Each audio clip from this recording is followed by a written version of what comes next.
Nabi Nuh alaihissalam lahir di masa yang penuh dengan kesesatan. Sejak generasi Nabi Adam alaihissalam, manusia hidup dalam satu kesatuan, mengenal Tuhan yang sama, mengikuti ajaran kebenaran. Namun semakin lama, manusia mulai terpecah, mengikuti hawa nafsu, dan menjauh dari jalan yang benar. Nabi Nuh kecil mulai hidup di tengah masyarakat yang lebih banyak menyembah berhala daripada menyebut nama Allah Subhanahu wa Ta'ala. Dari kitab Tarikh Al-Rusul wal Muluk, karya Al-Tabari, dan Kisah Al-Anbiya, karya Ibnu Katsir. Kisah ini menjadi salah satu cerita peringatan terbesar dalam sejarah Islam. Nabi Nuh alaihissalam tumbuh sebagai anak yang berbeda.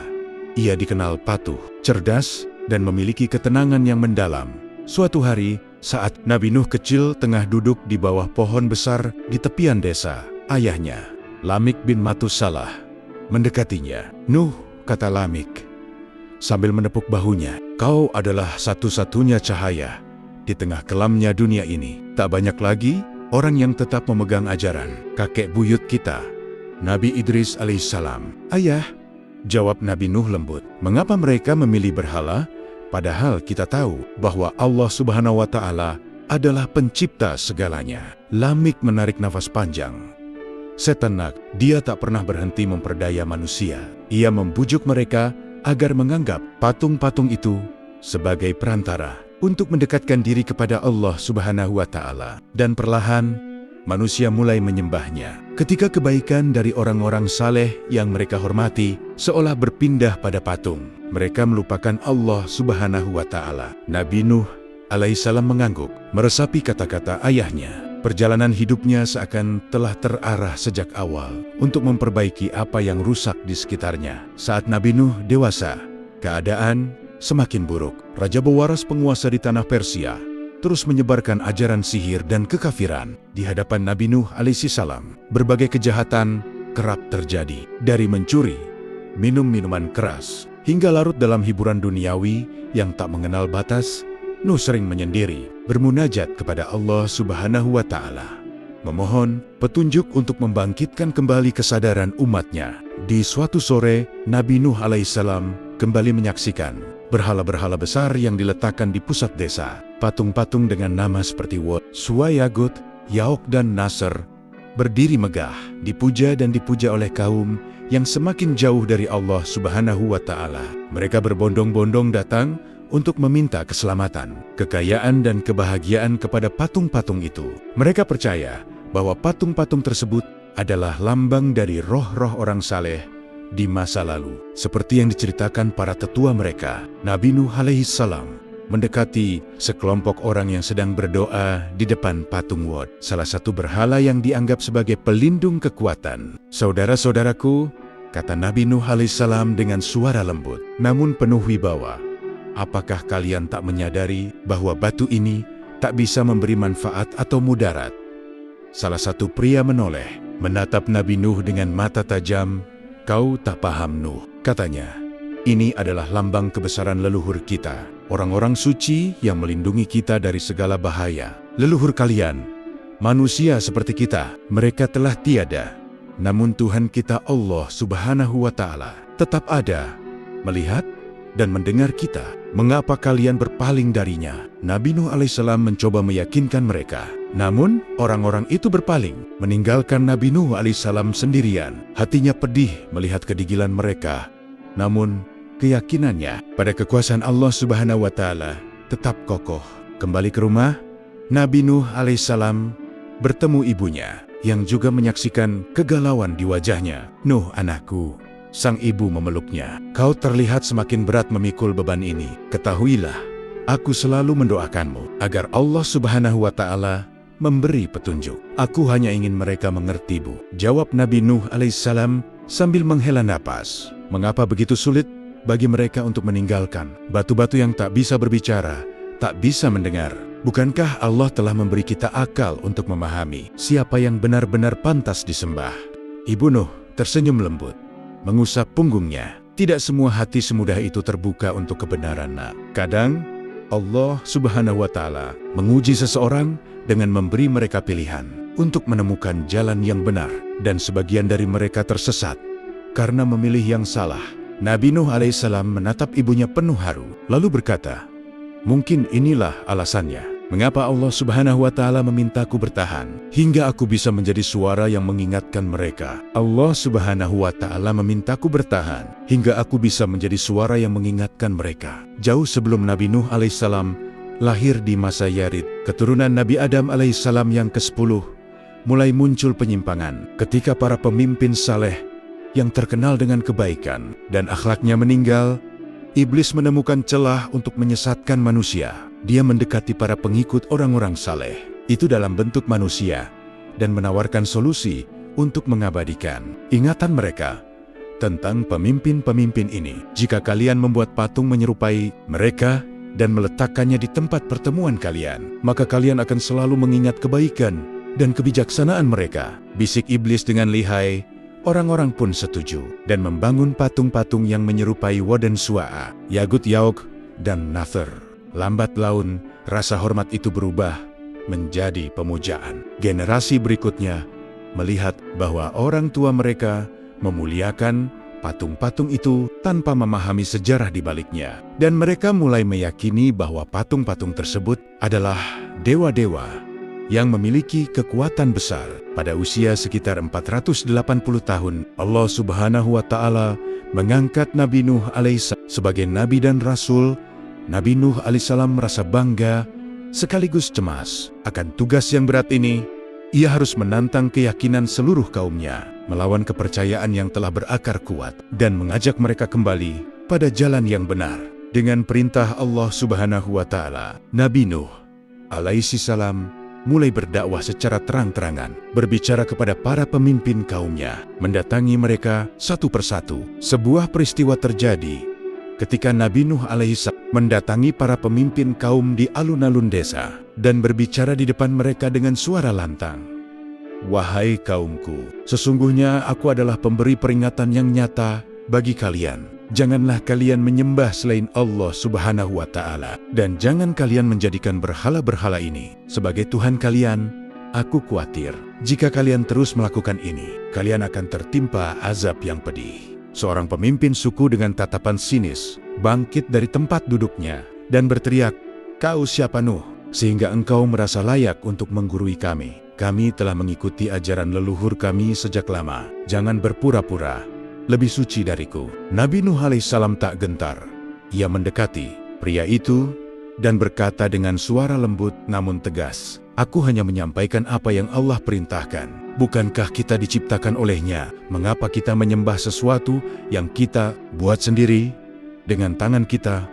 Namun, pria itu menatap Nabi Nuh alaihissalam dengan kebencian. "Kami tak akan mendengarkan kata-katamu Nuh. Jika engkau terus mengganggu, maka kami tak akan segan menghukummu." Nabi Nuh alaihissalam menarik nafas dalam-dalam. "Aku hanya ingin kebaikan bagi kalian. Tugas ini adalah perintah dari Tuhan yang menciptakan kita semua.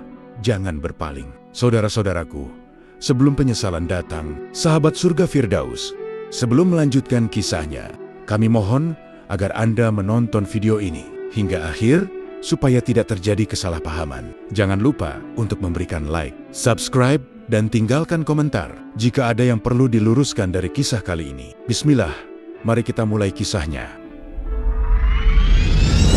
Nabi Nuh alaihissalam adalah nabi ketiga sesudah Nabi Adam, Nabi Syits, dan Nabi Idris, dan keturunan ke-9 dari Nabi Adam alaihissalam. Ayahnya adalah Lamik bin Metushaleh bin Idris. Beberapa tahun dari kematian Nabi Adam alaihissalam, banyak hal berubah di muka bumi, dan bertepatan dengan fitrah manusia itu sendiri, terjadilah kealpaan terhadap wasiat Nabi Adam alaihissalam. Kesalahan yang dahulu kembali berulang, seperti mana ketika Nabi Adam dan Hawa melupakan ketetapan Allah Subhanahu wa Ta'ala untuk menjauhi pohon di dalam surga. Seperti itulah manusia melupakan ajaran ilahi yang dilangsungkan di muka bumi selepas turun dari surga. Sebelum lahirnya kaum Nabi Nuh, telah hidup 5 orang saleh dari dotuk-dotuk kaum Nabi Nuh alaihissalam. Mereka hidup selama beberapa zaman, kemudian mereka wafat. Nama-nama mereka adalah Wad, Suwa, Yagut, Yauk, dan Nasra. Dan mereka berkata, "Jangan sekali-kali kamu meninggalkan penyembahan Tuhan-Tuhan kamu, dan jangan pula sekali-kali kamu meninggalkan penyembahan Wad, dan jangan pula Suwa Yagud, Yaok dan Nasra. Surah Nuh ayat 23. Setelah kematian mereka, orang-orang membuat patung-patung dari mereka dalam rangka menghormati mereka dan sebagai peringatan terhadap mereka. Kemudian berlalulah waktu. Lalu orang-orang yang memahat patung itu mati. Lalu datanglah anak-anak mereka. Kemudian anak-anak itu mati. Dan datanglah cucu-cucu mereka. Kemudian timbullah berbagai dongeng dan khurafat yang membelenggu akal manusia, di mana disebutkan bahwa patung-patung itu memiliki kekuatan khusus. Dalam situasi seperti ini, Allah Subhanahu wa Ta'ala mengutus Nabi Nuh untuk membawa ajaran ilahi kepada kaumnya. Nabi Nuh adalah seorang hamba yang akalnya tidak terpengaruh oleh keadaan sekeliling yang menyembah selain Allah Subhanahu wa Ta'ala. Allah memilih hambanya, Nuh, dan mengutusnya di tengah-tengah kaumnya. Dakwah Nabi Nuh kepada kaumnya. Dan sesungguhnya kami telah mengutus Nuh kepada kaumnya. Lalu ia berkata, "Hai kaumku, sembahlah oleh kamu Allah Subhanahu wa Ta'ala, karena sekali-kali tidak ada Tuhan bagimu selain Dia. Maka mengapa kamu tidak bertakwa kepadanya?" Surah Al-Mu'minun ayat 23. Nabi Nuh menjelaskan kepada kaumnya bahwa mustahil terdapat selain Allah yang Maha Esa sebagai pencipta. Ia memberikan pengertian kepada mereka bahwa dunia telah lama menipu mereka dan telah tiba waktunya untuk menghentikan tipuan ini. Nuh menyampaikan kepada mereka bahwa Allah Subhanahu wa Ta'ala telah memuliakan manusia. Dia telah menciptakan mereka, memberi mereka rejeki, dan menganugerahi akal dan tubuh yang sehat kepada mereka. Manusia mendengarkan dakwahnya dengan penuh nikmat. Dakwah Nabi Nuh cukup menggoncangkan jiwa mereka. Dikala itu, Nabi Nuh menarik perhatian kaumnya agar melihat alam semesta yang diciptakan oleh Allah Subhanahu wa Ta'ala, berupa langit dengan matahari, bulan dan bintang-bintang yang menghiasinya, bumi dengan kekayaan yang ada di atas dan di bawahnya. Itu menjadi bukti dan tanda nyata akan adanya keesaan Tuhan yang harus disembah, dan bukan berhala-berhala yang mereka buat dengan tangan mereka sendiri.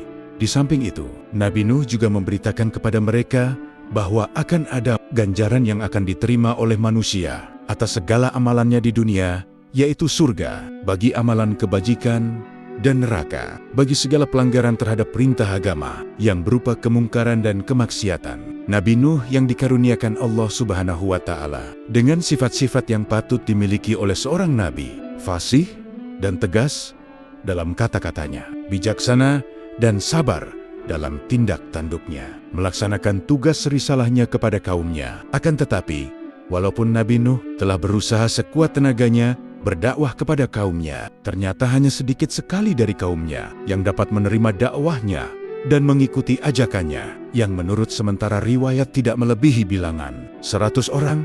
Mereka pun terdiri dari orang-orang yang miskin, berkedudukan sosial lemah, sedangkan orang yang kaya raya, berkedudukan tinggi dan terpandang dalam masyarakat, yang merupakan pembesar-pembesar dan penguasa-penguasa tetap membangkang, tidak mempercayai Nabi Nuh, mengingkari dakwahnya, dan tidak merelakan melepas agamanya dan kepercayaan mereka terhadap berhala-berhala mereka. Bahkan mereka berusaha dengan mengadakan persekongkolan, hendak melumpuhkan dan menggagalkan usaha dakwah Nabi Nuh. Berkata mereka kepada Nabi Nuh, "Bukankah engkau hanya seorang daripada kami dan tidak berbeda daripada kami sebagai manusia biasa? Jikalau betul Allah akan mengutuskan seorang Rasul yang membawa perintahnya, niscaya Ia akan mengutuskan seorang malaikat yang patut kami dengarkan kata-katanya, dan kami ikuti ajakannya, dan bukan manusia biasa seperti engkau. Hanya dapat diikuti orang-orang rendah kedudukan sosialnya, seperti para buruh petani, orang-orang yang tidak berpenghasilan, yang bagi kami mereka seperti sampah masyarakat. Pengikut-pengikutmu itu adalah orang-orang yang tidak mempunyai daya pikiran dan ketajaman otak. Mereka mengikutimu secara buta tuli, tanpa memikirkan dan menimbangkan secara benar atau tidaknya dakwah dan ajakanmu itu.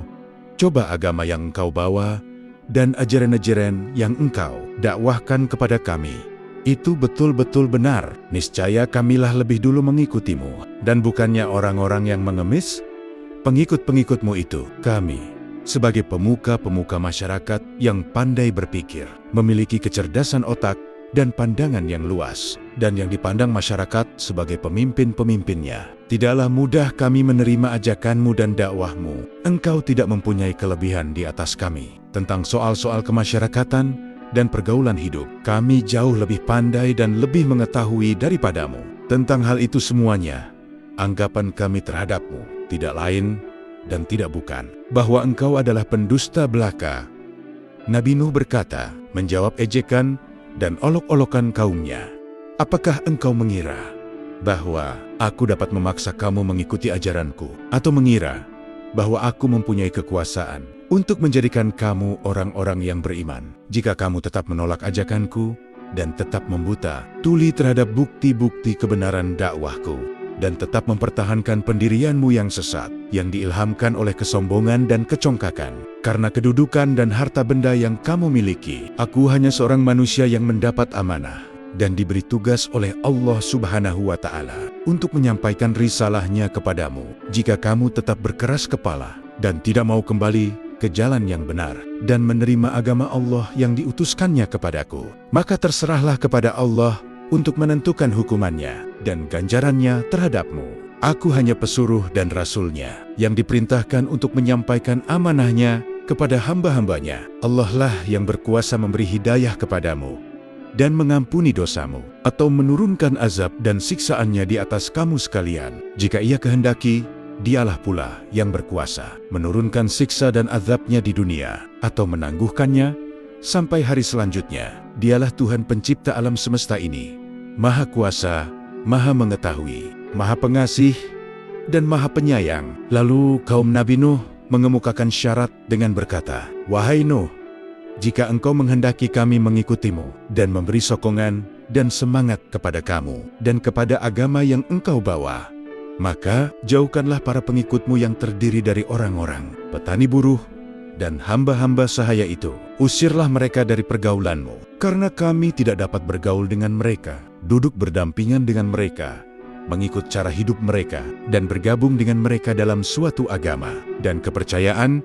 Dan bagaimana kami dapat menerima satu agama yang menyamaratakan para bangsawan dengan orang awam, penguasa dan pembesar dengan buruh-buruhnya, dan orang kaya yang berkedudukan dengan orang yang miskin dan lemah? Nabi Nuh menolak persyaratan kaumnya dan berkata, risalah dan agama yang aku bawa adalah untuk semua orang, tiada pengecualian, yang pandai maupun yang bodoh, yang kaya maupun miskin, majikan ataupun buruh, di antara penguasa dan rakyat biasa. Semuanya mempunyai kedudukan dan tempat yang sama terhadap agama dan hukum Allah Subhanahu wa Ta'ala. Andai kata aku memenuhi persyaratanmu dan meluluskan keinginanmu, menyingkirkan para pengikutku yang setia itu, maka siapakah yang dapat kuharapkan akan meneruskan dakwahku kepada orang lain? Dan bagaimana aku sampai hati menjauhkan daripadaku orang-orang yang telah beriman dan menerima dakwahku dengan penuh keyakinan dan keikhlasan, dikala kamu menolaknya serta mengingkarinya, orang-orang yang telah membantuku dalam tugasku, dikala kamu menghalangi usahaku dan merintangi dakwahku. Dan bagaimanakah aku dapat mempertanggungjawabkan tindakan pengusiranku kepada mereka dan terhadap Allah Subhanahu wa Ta'ala bila mereka mengadu bahwa aku telah membalas kesetiaan dan ketaatan mereka dengan sebaliknya, semata-mata untuk memenuhi permintaanmu dan tunduk kepada persyaratanmu yang tidak wajar dan tidak dapat diterima oleh akal dan pikiran yang sehat. Sesungguhnya kamu adalah orang-orang yang bodoh dan tidak berpikiran sehat. Pada akhirnya, karena merasa tidak berdaya lagi mengingkari kebenaran, kata-kata Nabi Nuh, dan merasa kehabisan alasan dan hujatan untuk melanjutkan dialog dengan beliau, maka berkatalah mereka, wahai Nabi Nuh, kita telah banyak bermusyawarah dan berdebat dan cukup berdialog, serta mendengar dakwahmu yang sudah menjemukan itu.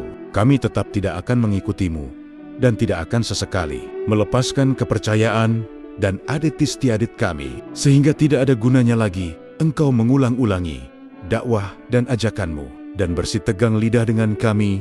Datangkanlah apa yang engkau benar-benar orang yang menepati janji dan kata-katanya, karena kami masih tetap belum mempercayaimu dan tetap meragukan dakwahmu. Nabi Nuh berputus asa dari kaumnya. Nabi Nuh berada di tengah-tengah kaumnya selama 950 tahun berdakwah, menyampaikan risalah Tuhan di tengah-tengah kaumnya. Selama 950 tahun berdakwah menyampaikan risalah Tuhan, Nabi Nuh mengajak mereka meninggalkan penyembahan berhala dan kembali menyembah dan beribadah kepada Allah Subhanahu wa Ta'ala yang Maha Kuasa, memimpin mereka keluar dari jalan yang sesat dan gelap ke jalan yang benar dan terang, mengajari mereka hukum-hukum syariat dan agama yang diwahyukan oleh Allah Subhanahu wa Ta'ala kepadanya, mengangkat derajat manusia yang tertindas dan lemah ke tingkat yang sesuai dengan fitrah dan kodratnya. Nabi Nuh berusaha menghilangkan sifat-sifat sombong dan congkak yang melekat pada para pembesar kaumnya dan mendidik agar mereka berkasih sayang, tolong-menolong di antara sesama manusia. Akan tetapi, dalam waktu yang cukup lama itu, Nabi Nuh tidak berhasil menyadarkan dan menarik kaumnya untuk mengikuti dan menerima dakwahnya, untuk beriman, bertauhid, dan beribadat kepada Allah Subhanahu wa Ta'ala, kecuali sekelompok kecil kaumnya yang tidak mencapai 100 orang, walaupun ia telah melakukan tugasnya dengan segala daya usahanya dan sekuat tenaganya, dengan penuh kesabaran dan kesulitan menghadapi penghinaan, ejekan dan cercaan makian kaumnya, karena ia mengharapkan akan datang masanya di mana kaumnya akan sadar diri dan datang mengakui kebenarannya dan kebenaran dakwahnya. Harapan Nabi Nuh akan kesadaran kaumnya ternyata makin hari makin berkurang, dan bahwa sinar iman dan takwa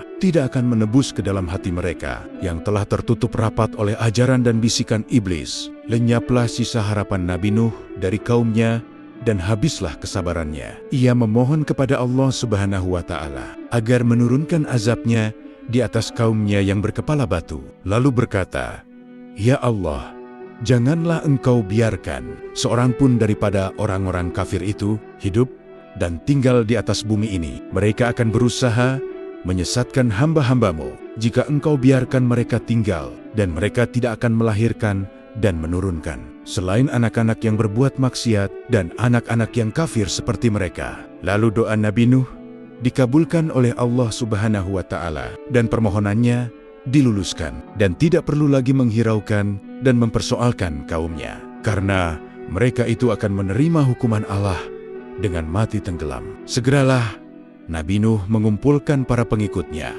dan mulai mereka mengumpulkan bahan yang diperlukan untuk maksud tersebut. Kemudian dengan mengambil tempat di luar dan agak jauh dari kota dan keramaiannya, mereka dengan rajin dan tekun bekerja siang dan malam menyelesaikan pengerjaan perahu yang diperintahkan itu. Walaupun Nabi Nuh telah menjauhi kota dan masyarakatnya, agar dapat bekerja dengan tenang, tanpa gangguan bagi menyelesaikan pengerjaan perahunya, namun ia tidak luput dari ejekan dan cemoohan kaumnya, yang kebetulan atau sengaja melalui tempat kerja pengerjaan perahu tersebut, mereka mengejek dan mengolok-olok dengan mengatakan, "Wahai Nuh, sejak kapan engkau telah menjadi tukang kayu dan pembuat perahu? Bukankah engkau seorang nabi dan rasul?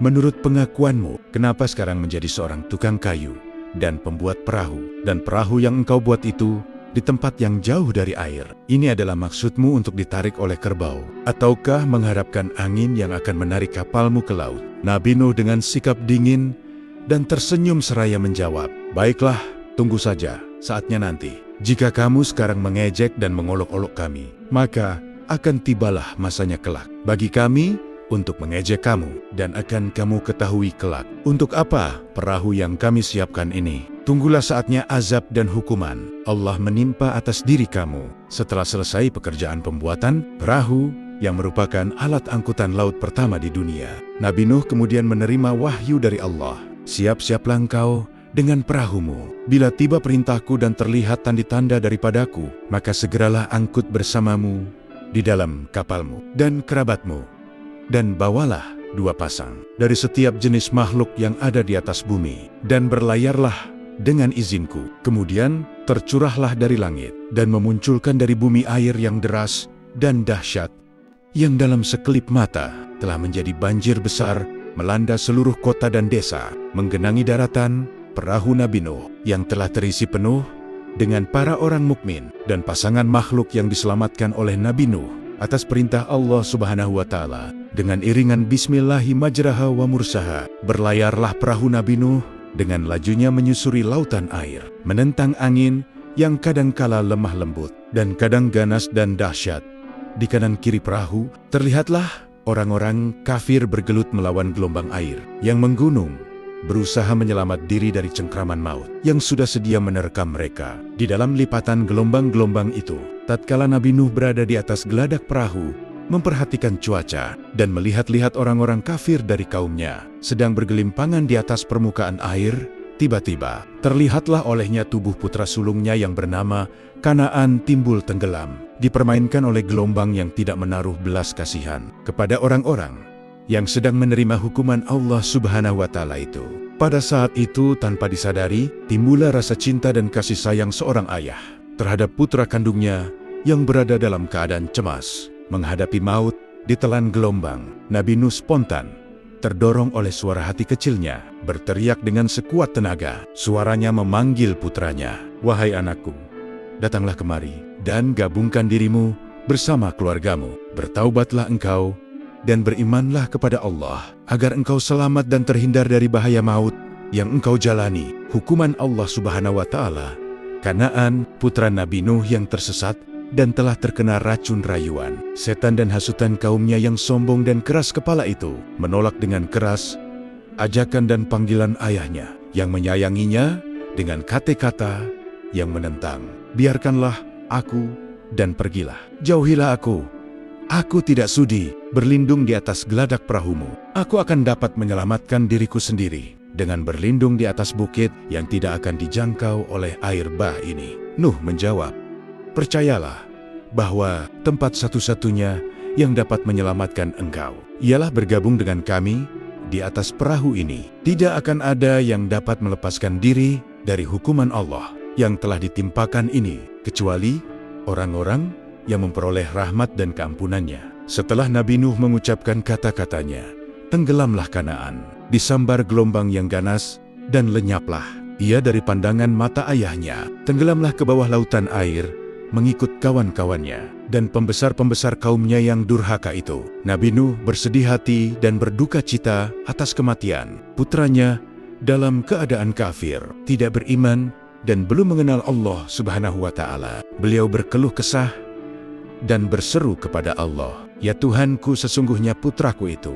adalah darah dagingku dan adalah bahagian dari keluargaku, dan sesungguhnya janjimu adalah janji benar, dan engkaulah Maha Hakim yang Maha Berkuasa." Allah berfirman, "Wahai Nuh, sesungguhnya dia, putramu itu, tidaklah termasuk keluargamu, karena ia telah menyimpang dari ajaranmu, melanggar perintahmu, menolak dakwahmu, dan mengikuti jejak orang-orang yang kafir daripada kaummu. Coretlah namanya dari daftar keluargamu. Hanya mereka yang telah menerima dakwahmu, mengikuti jalanmu dan beriman kepadaku, dapat engkau masukkan dan golongkan ke dalam barisan keluargamu yang telah aku janjikan perlindungannya dan terjamin keselamatan jiwanya.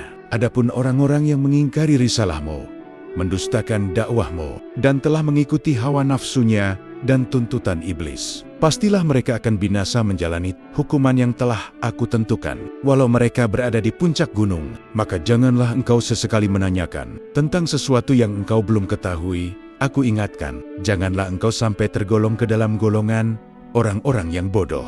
Nabi Nuh sadar segera setelah menerima teguran dari Allah Subhanahu wa Ta'ala bahwa cinta kasih sayangnya kepada anaknya telah menjadikan ia lupa akan janji dan ancaman Allah terhadap orang-orang kafir, termasuk putranya sendiri. Ia sadar bahwa ia tersesat pada saat ia memanggil putranya untuk menyelamatkannya dari bencana banjir yang didorong oleh perasaan naluri darah yang menghubungkannya dengan putranya. Padahal sepatutnya cinta dan taat kepada Allah harus mendahului cinta kepada keluarga dan harta benda. Ia sangat sesalkan kelalaian dan kealpaannya itu dan menghadap kepada Allah memohon ampun dan magfirahnya dengan berkata, "Ya Allah, ya Tuhanku, aku berlindung kepadamu dari godaan syaitan yang terlaknat. Ampunilah kelalaian dan kealpaanku, sehingga aku menanyakan sesuatu yang aku tidak mengetahuinya. Ya Allah, bila engkau tidak memberi ampun dan magfirah, serta menurunkan rahmat bagiku, niscaya aku menjadi orang yang rugi." Terdapat dua orang istri Nabi yang diazab oleh Allah Subhanahu wa Ta'ala karena durhaka kepadanya. Salah satunya adalah istri Nabi Nuh alaihissalam. Lalu bagaimanakah kisah istri Nabi Nuh yang durhaka itu? Disebutkan di dalam Al-Quran, istri Nabi Nuh dan Nabi Lut adalah dua perempuan yang durhaka kepada Allah Subhanahu wa Ta'ala dan kepada suaminya. Tentu saja mereka pasti mendapat azab darinya, meskipun menyandang gelar istri Nabi, sebab Allah Maha Adil. Allah Subhanahu wa Ta'ala berfirman dalam surah At-Tahrim ayat 10 yang berbunyi, yang artinya Allah membuat perumpamaan bagi orang-orang yang kufur, yaitu istri Nuh dan istri Lut. Keduanya berada di bawah tanggung jawab dua orang hamba yang saleh di antara hamba-hamba kami. Lalu keduanya berkhianat kepada suami-suaminya mereka. Kedua suami itu tidak dapat membantunya sedikitpun dari siksaan Allah. Dan dikatakan kepada kedua istri itu, masuklah kamu berdua ke neraka bersama orang-orang yang masuk neraka. Harta yang dimiliki Nabi Nuh habis digunakan untuk berdakwah di jalan Allah Subhanahu wa Ta'ala dan membantu orang-orang miskin. Beliau juga tidak mengharap apapun dari dakwah yang disebarkannya, sehingga tidak mungkin bagi beliau untuk mendapat penghasilan dari jihadnya itu. Kondisi ekonomi yang tidak stabil inilah yang kemudian memicu istri Nabi Nuh untuk berkhianat kepada beliau. Konon disebutkan bahwa pada saat rumah tangga yang tidak stabil itulah datang seorang nenek hendak menyogok istri Nabi Nuh. Nenek itu membawa setumpuk uang kepada istri Nabi Nuh dengan syarat dia bersedia menjadi mata-mata pemuka kaum Nabi Nuh yang durhaka. Ternyata nenek tadi adalah setan yang menyamar menjadi manusia, istri Nabi Nuh yang durhaka. Ini tentu menerima dengan senang hati tawaran tersebut. Akhirnya, ia pun menjadi pengkhianat yang melaporkan setiap aktivitas dakwah Nabi Nuh kepada orang-orang kafir. Terlebih lagi, istri Nabi Nuh juga berhasil mempengaruhi dan mendidik anaknya yang bernama Kanan untuk juga turut durhaka kepada ayahnya. Usahanya untuk mengkafirkan anaknya yang lain Sam, Ham, dan Yafits gagal. Mereka tetap berada di jalan Allah Subhanahu wa Ta'ala setelah air bah itu mencapai puncak keganasannya dan habis binasalah kaum Nabi Nuh yang kafir dan zalim. Sesuai dengan kehendak dan hukum Allah Subhanahu wa Ta'ala, surutlah lautan air diserap bumi. Kemudian berlabuhlah perahu Nuh di atas bukit Judi. Allah berkata kepada Nabi Nuh, turunlah wahai Nuh ke darat, engkau dan para mukmin yang menyertaimu, dengan selamat dilimpahi barakah dan inayah dari sisiku, bagimu dan bagi umat yang menyertaimu. Kisah Nabi Nuh dalam Al-Quran. Al-Quran menceritakan kisah Nabi Nuh dalam 43 ayat dari 28 surah, di antaranya surah Nuh dari ayat 1 hingga 28. Juga dalam surah Hud ayat 27 hingga 48 yang mengisahkan dialog Nabi Nuh dengan kaumnya dan perintah pembuatan perahu serta keadaan banjir yang menimpa di atas mereka. Pengajaran dari kisah Nabi Nuh bahwasanya hubungan antara manusia yang terjalin karena ikatan persamaan kepercayaan atau pemahaman, akidah dan pendirian adalah lebih erat dan lebih berkesan daripada hubungan yang terjalin karena ikatan darah atau kelahiran. Kan'an, yang walaupun ia adalah anak kandung Nabi Nuh, oleh Allah Subhanahu wa Ta'ala dikeluarkan dari bilangan keluarga ayahnya karena ia menganut kepercayaan dan agama berlainan dengan apa yang dianut dan didakwahkan oleh ayahnya sendiri. Bahkan ia berada di pihak yang memusuhi dan menentangnya. Hembusan angin sore di sebuah lembah dekat Karak membawa aroma keabadian Nabi Nuh alaihissalam yang telah mengabdikan dirinya dalam dakwah selama hampir 1000 tahun, kini duduk di atas hamparan kain. Ditemani putra-putranya, wajahnya penuh kedamaian. Namun cahaya matanya mencerminkan kedalaman pengetahuan dan pengalaman yang luar biasa. Ia tahu waktunya di dunia sudah hampir habis. Dan pesan-pesan terakhir yang akan ia sampaikan akan menjadi warisan berharga untuk anak-anaknya dan seluruh keturunannya. Nabi Nuh alaihissalam memanggil putra-putranya dengan lembut, mengisyaratkan mereka untuk mendekat kedua anaknya yang telah tumbuh dewasa di bawah bimbingan ayahnya.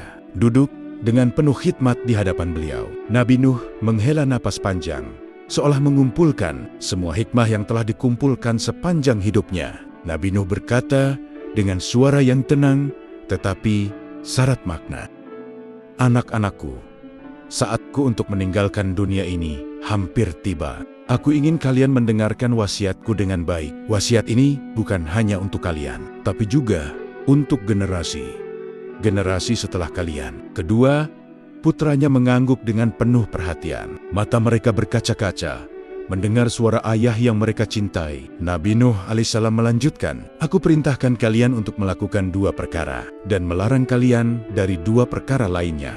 Dengarkan ini dengan hati yang terbuka." Dia berhenti sejenak, menatap dalam-dalam ke mata kedua putranya, seolah menegaskan bahwa apa yang akan dia katakan adalah mutiara yang tak ternilai. "Pertama, aku melarang kalian mempersekutukan Allah," ucap Nabi Nuh, suaranya menjadi lebih serius.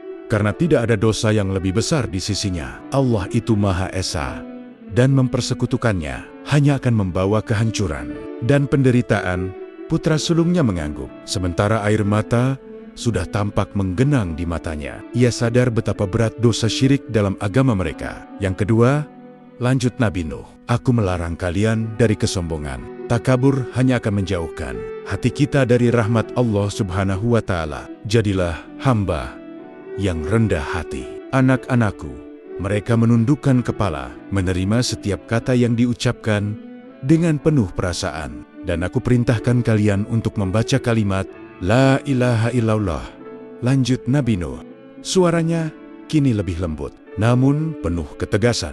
"Karena kalimat ini lebih berat daripada seluruh langit dan bumi jika diletakkan di timbangan. Bahkan jika langit dan bumi dijadikan satu dan diletakkan bersama kalimat ini, kalimat itu akan memotongnya dan membelahnya." Kedua, putranya tercengang mendengar penjelasan itu. Nabi Nuh tersenyum melihat kekaguman di wajah mereka. Lalu ia melanjutkan, "Aku juga perintahkan kalian untuk selalu membaca Subhanallah wa bihamdihi," katanya, "karena kalimat ini adalah doa yang membuat seluruh makhluk mendapat rezeki. Jangan pernah abaikan zikir ini, anak-anakku, sebab itulah yang akan menjadi perisai dan sumber kekuatan bagi kalian." Nabi Nuh alaihissalam menarik nafas panjang, lalu menasehati kedua putranya dengan kata-kata yang penuh hikmah.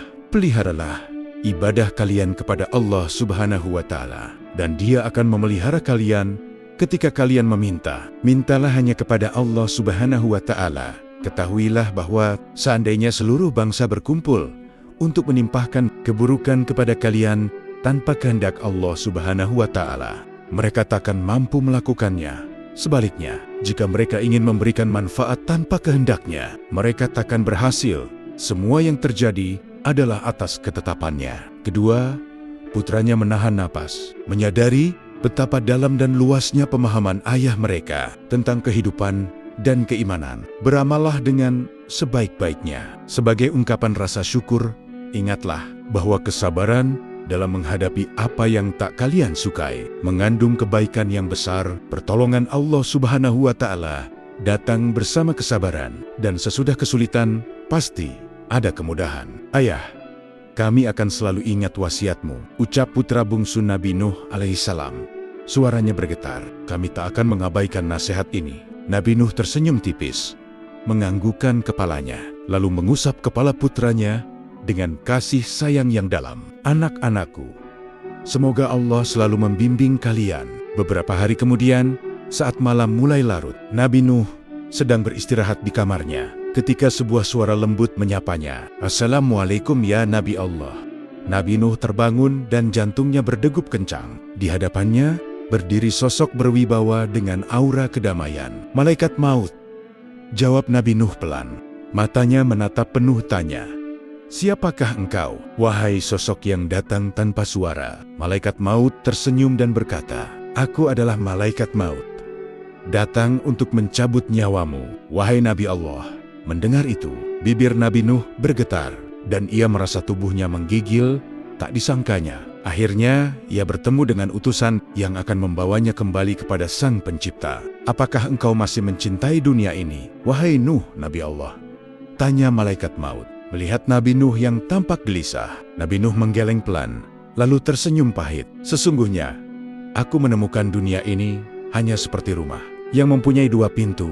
Aku masuk dari satu pintu, dan aku keluar dari pintu yang lainnya. Betapa singkat dan cepat berlalu malaikat maut mengangguk, lalu mengeluarkan sebuah gelas dari surga yang berisi minuman. "Minumlah ini," katanya lembut, "agar rasa takutmu hilang dan hatimu tentram." Dengan tangan yang bergetar, Nabi Nuh menerima gelas itu dan meminumnya. Begitu air surga itu mengalir di tenggorokannya, kedamaian melingkupi dirinya. Perlahan-lahan ia terkulai, dan dalam ketenangan, Nabi Nuh menghembuskan nafas terakhirnya. Kedua, putra Nabi Nuh alaihissalam datang segera setelah mendengar kabar duka. Dengan penuh bakti, mereka memandikan jenazah ayah mereka, mengafaninya, dan mensalatkannya dengan air mata yang tak henti mengalir. Setiap tahapan dilakukan dengan penuh hormat dan cinta, mengenang setiap ajaran dan petuah yang telah diberikan oleh ayah mereka selama ini.